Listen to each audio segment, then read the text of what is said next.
You going on a trip? Thinking about going on a trip?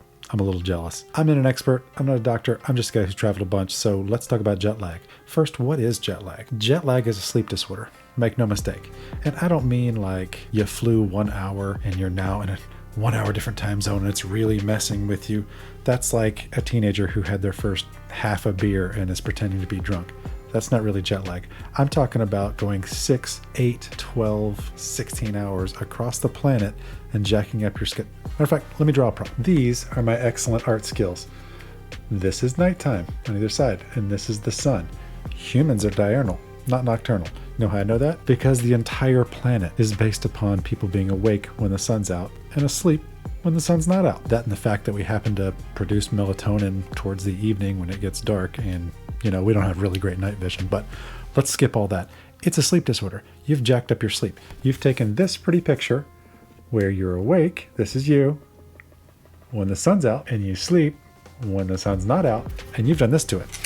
You've taken this pretty picture and messed it all up. So now your body doesn't know what to think. It just knows it's tired, and it happens to only be 10 a.m. where you're at. So let's talk about some cures for this. First off, there's no silver bullet. No such thing as an actual cure for this. The only cure is to not go on the trip and stay in your time zone and never change your sleep cycle. Because at the very least, even if you stayed in the sleep cycle you happen to be in when you left, you're still jacked up because the sun's not out at the time your body expects it to be out. So let's talk about the ways to fix this. Number one, I know you don't want to hear this because the airport is one of the socially acceptable places where you can drink in the morning, but cut down the drinking. Don't drink much alcohol, if any. I know if you happen to fly business class, they might be trying to kill you with too much food and free booze. Just because the booze is free doesn't mean you have to drink it. I'm as guilty of this as anyone else. But I'm telling you, I've practiced it and it works great. Just don't drink any booze on the plane, or if you do, have very little. It helps quite a bit. Number two, and people don't like to hear this, but eat healthy. Like, don't eat all the junk food. Just because they have free food as well, just like the booze, doesn't mean you have to have the hot fudge sundae with the extra little cookies, and the calories count when you're in the air, bro. And this includes drinking water. You need to stay hydrated. Airplanes are getting a little better with that. I think the 787 has some kind of a humidity control system.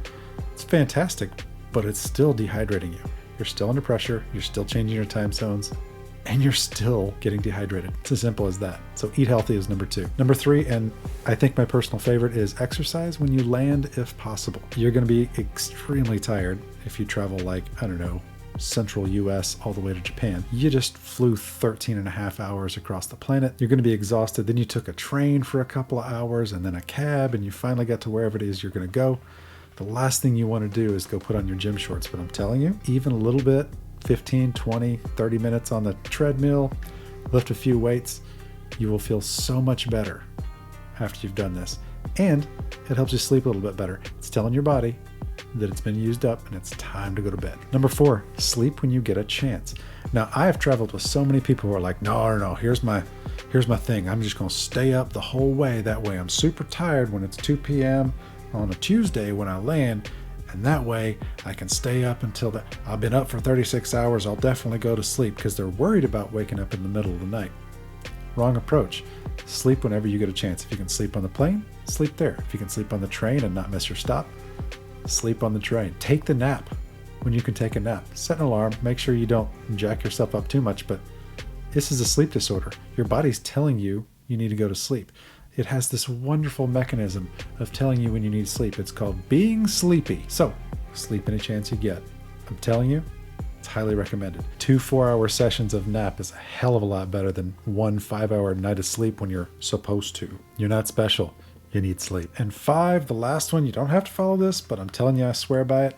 Take your vitamins. Whatever that means for you, that's your daily, vitamin B chewy or whatever it is. Take some vitamin C, take some vitamin D, keep your body prepared to fight whatever is going to come encounter with. You're going to fly in a tube with a bunch of other people who may or may not be sick or may have something you've never been exposed to. You're going to wear your body down by jacking up your sleep cycle, and it's going to take a few days to recover, and then you're probably going to get back on a plane and go home and do it all over again. Your immune system's probably going to be a little out of whack. Give your body the building blocks to protect itself. So that's all I got. It's 5 tips on how to prevent or at least stave off jet lag. Hope you enjoy. Take care. Like, subscribe, Offer a goat to your deity of choice, whatever it happens to be that we do on here. Love you. Bye.